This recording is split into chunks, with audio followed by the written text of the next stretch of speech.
अस्सलामुअलैकुम जी, welcome back to my channel. कैसे हैं आप सब लोग? अल्हम्दुलिल्लाह हम भी बिल्कुल ठीक हैं। तो आज का व्लॉग स्टार्ट हो रहा है फ्राइडे से। हम लोग सुबह फजर की नमाज़ पढ़ के आए ना, उसके बाद सोए नहीं थे, नाश्ता वगैरह किया है और जुमे की नमाज़ के लिए तैयारी शुरू कर दी थी। अभी मैं इन सबको कपड़े वगैरह प्रेस करके दे रही हूँ और ये आयरन मैं अपने घर से ही लेके आई थी, क्योंकि यहाँ अक्सर ऐसे होटल्स मिलते हैं जहाँ पे आपको आयरन वगैरह ये सारी फैसिलिटीज़ नहीं मिलती, इसलिए अपनी आयरन साथ रखना बहुत अच्छा है।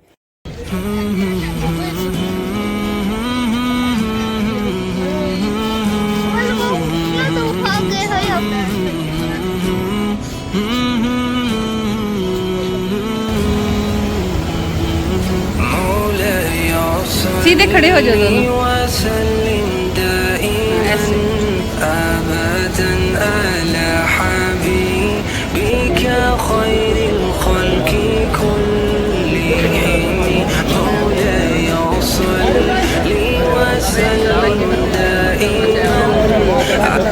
नमाज के बाद हम लोग रूम पे आके सो गए थे और उसके बाद उठ के मैंने कोई व्लॉग वगैरह नहीं बनाया था। ये आखिरी क्लिप है इस दिन का, जब हम लोग रात को निकले थे जूस पीने के लिए और इसके बाद शुरू हो जाता है नेक्स्ट डे का व्लॉग।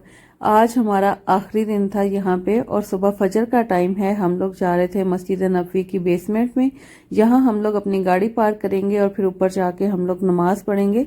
अच्छा, यहाँ पे ना बहुत कन्वीनियंट रहता है कि अगर आप अपनी गाड़ी में आ जाएं और नीचे आके बेसमेंट में पार्किंग लगा लें और उसके बाद आप ऊपर जाके जितना मर्जी टाइम स्पेंड करें, जितनी देर मर्जी वहां पे बैठें, और नीचे आके थोड़े से पैसे पे करने पड़ते हैं पार्किंग के, वो आप पे करें, अपनी गाड़ी पे आप जहां मर्जी जाएं। टैक्सी में अगर आप आते जाते रहना तो उसमें बहुत ज्यादा आपका खर्चा हो जाता है, तो इस तरह अपनी गाड़ी यूज करने से आपका वो खर्चा काफी हद तक बच जाता है। ये सुबह सुबह बहुत ही खूबसूरत मंजर था मस्जिद नबवी का। हमारा आखिरी दिन था मदीना में, इसीलिए हमने बहुत देर तक मस्जिद नबवी में टाइम गुजारा था। अभी सुबह का सूरज निकल आया था, काफी अच्छी खासी धूप निकल आई थी। फिर हम लोगों ने सोचा कि अभी चलते हैं और जाके नाश्ता कर लेते हैं, क्योंकि गाड़ी हमारी नीचे बेसमेंट में लगी हुई है और यहाँ पास ही होटल है जहाँ से हम लोग नाश्ता करते हैं। तो हमने सोचा वहां जाके हम नाश्ता कर आए। आज नाश्ते में हमने लिए थे चने, पाए, 7 पराठे और चाय। और ये हलवा मुसना और बिलाल को वो रेस्टोरेंट वालों ने ऐसे ही अपनी खुशी से दे दिया था। और चाय पीते हुए बिलाल ने सारी अपने कपड़ों के ऊपर गिरा ली। इसने इतने शौक से ये तोप पहनी हुई थी, उतारने का नाम ही नहीं ले रहा था। लेकिन जब चाय गिरी है ना, तो ये उदास सा मुंह बना के देख रहा था कि अब मेरे कपड़े गंदे हो गए। मुझे पूछ रहा था, मामा ये दाग उतर जाएंगे, अभी आप इनको क्लीन कर दोगे? मैंने कहा अभी नहीं बेटा, ये मशीन में डाल के वॉश होंगे, फिर ये खत्म होने हैं दाग।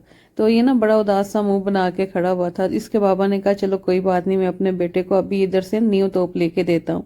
तो ये बिलाल को वहीं से हमने नई तोप लेके दी थी और वहीं इसने पहन ली और इतना खुश हो रहा था पहन के। इसको सबसे ज्यादा प्यारी लगती है तोप पहनने में। कपड़े जितने भी है ना इसके पास, सबसे ज्यादा खुश होता है तोप पहन के। तो इसके बाबा ने बिलाल को उसी टाइम नई तोप लेके दी। अभी हम लोग आ गए थे बेसमेंट में। यहाँ मशीन लगी हुई है, यहाँ पे आपने पैसे पे करने हैं, जितने घंटे भी आपने गुजारे होंगे उतने पैसे वो काट लेंगे और बाकी आपको वापस मिल जाएंगे। तो हम लोग देखें इतने घंटों गुजार के आए हैं, फिर भी हमारे 2 या 2.5 रियाल कटे थे और बाकी ये सारे क्वींस हमें मिल गए। इसके बाद हम लोग हॉस्पिटल आ गए थे। प्रीवियस व्लॉग में मैंने आपको बताया था ना, बिलाल के बाबा की एक आंख में बहुत ज्यादा दर्द है और रेडनेस भी बहुत ज्यादा है। तो इसी वजह से वो सारी रात कल सो भी नहीं सके और दर्द इतना ज्यादा बढ़ गया है, रेडनेस भी इतनी ज्यादा है कि देख के ना डर लगता है मुझे भी।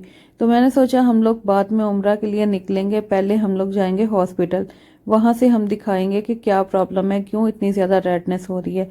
जब हम लोग गए हैं तो डॉक्टर ने कहा आपने तो काफी देर कर दी है आने में, आपकी एक आंख जो रेड हुई पड़ी है ना, इसका पानी बिल्कुल खुश्क हो चुका है। तो उन्होंने ये सारी मेडिसिन दी हैं जो पूरा अगला महीना हम लोग यूज करेंगे। तो उसके बाद फिर दोबारा चेकअप करवाना है। तो मगरबी की ब्रांचेस हैं यहाँ सौतिया में, तो हम किसी भी सिटी में होंगे वहाँ पे हम लोग चेक करवा सकते हैं। तो ये सारी मेडिसिन हमने ली। बिलाल के पापा को मैंने कहा आप रेस्ट कर लें। उतनी देर में मैंने सारी पैकिंग की, बच्चों को रेडी किया। और ये मुसना इतना रो रही थी ना, ये हिजाब पहनने से बहुत ज़्यादा उकता जाती है और रोना शुरू हो जाती है। इसका दिल करता है कि बस मैं जैसे फ्री फ्री फिर रही हूँ ना, ऐसे ही रहूँ। हिजाब पहन के ये बहुत ज़्यादा इरिटेट होती है, लेकिन मुझे बहुत प्यारा लगता है, तो मैंने कहा थोड़ी देर तो पहन के दिखा दो, उसके बाद डिसाइड करेंगे कि आगे आप पहन के रखोगी या नहीं। तो ये देखिए कितनी प्यारी लग रही थी माशाल्लाह। वाइट हिजाब दिया है मैंने मुसना को और वाइट अबाया पहना है। अबाया के साथ ना छोटा सा स्टॉलर था, लेकिन वो मुसना को पहना के सेट करना बहुत मुश्किल था, इसलिए मैंने अलग से ये वाला हिजाब लिया था।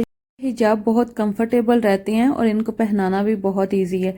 वैसे पर्सनली मुझे स्टॉलर यूज़ करने से इसलिए डर लगता है कि पिन वगैरह मुसना को लग ना जाए, क्योंकि वो पिन के बगैर तो सेट किया ही नहीं जा सकता। इसीलिए मैं वो नहीं यूज़ करती, मैं ये इस तरह के सिंपल हिजाब यूज़ करती हूँ। और यहाँ पे मैं भी रेडी हो चुकी थी। अभी हम लोग यहाँ जोहर की नमाज़ पढ़ेंगे। हमारी गाड़ी के लिए हमें सामने पार्किंग मिल नहीं रही थी, इसलिए हमने काफ़ी दूर खड़ी की हुई थी।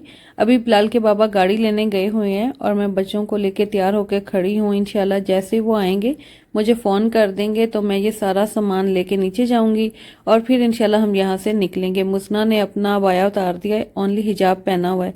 वो कह रही है कि मैंने बस हिजाब पहनना है, अबाया नहीं पहनना। मैंने कहा चलो बच्ची है छोटी सी, इतना लंबा सफ़र है, आगे भी इंशाल्लाह हमने उम्रा करना है तो काफ़ी टाइम लगना है। ऐसे इरिटेट होगी तो फिर हमें भी सुकून से उम्रा नहीं करने देगी। इसलिए मैंने कहा कि चलो ठीक है, आप कपड़े पहने रखो और साथ हिजाब पहन लो, इतना ही काफ़ी है। तो अभी मुझे इजाज़त दें, इंशाल्लाह हम फिर मिलेंगे। अपना बहुत सारा ख्याल रखिएगा। नेक्स्ट व्लॉग में मिलते हैं जी। अल्लाह हाफिज़, फ़ी अमान अल्लाह।